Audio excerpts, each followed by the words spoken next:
Hi, let's look at the properties of real numbers. Now, I'm not going to do it myself. I'm going to let Professor Know-It-All do it. Okay, so I'll turn it over to him. Thank you, Steve. I will try to explain the properties and give an example of each one. So let's get started. Here comes the first property, and that's Euclid with a sign that says the commutative property of addition.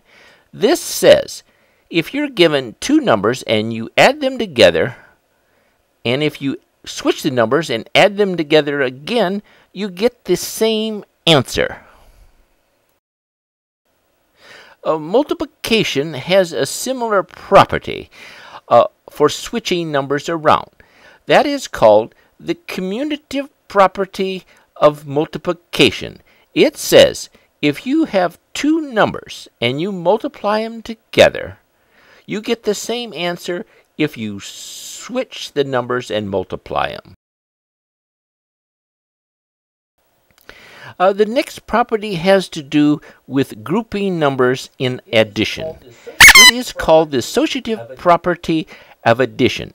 Let's say we have three numbers and we're going to add them together, but we're going to group two numbers, let's say 4 and 5 together, which would give us 9, plus 6 would be 15. Now let's regroup them, and let's group the 5 and the 6 together. That gives us 11 plus 4, and will give us 15 also. Multiplication has a similar thing too. In this case, it's called the associative property of multiplication. We have three numbers to multiply together. In this case, it's 4, 5, and 6.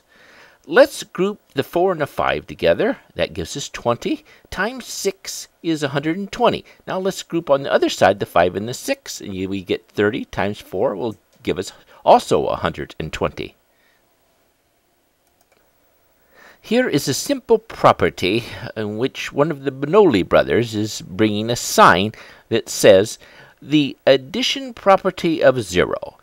It simply says that if we take a number and add 0 to it, we get the number itself.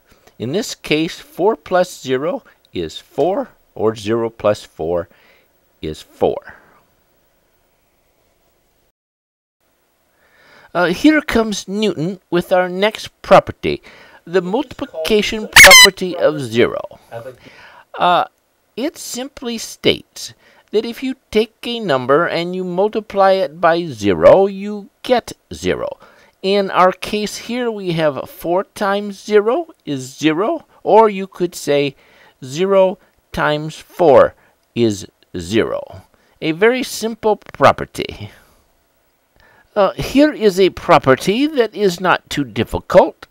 It is called the multiplication property of 1.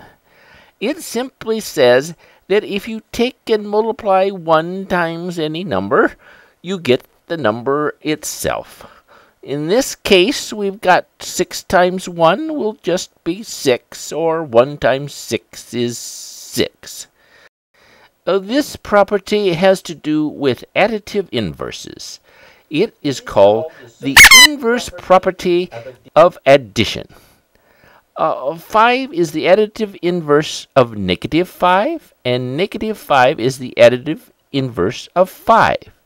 When you add them together, in this case, a 5 plus a negative 5 will give you 0, or negative 5 plus 5 is 0.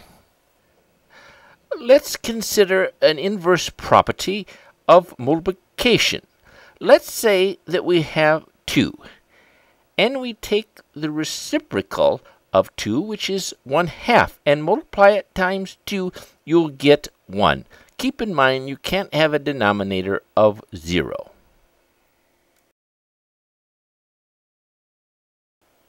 This is called the distributive property.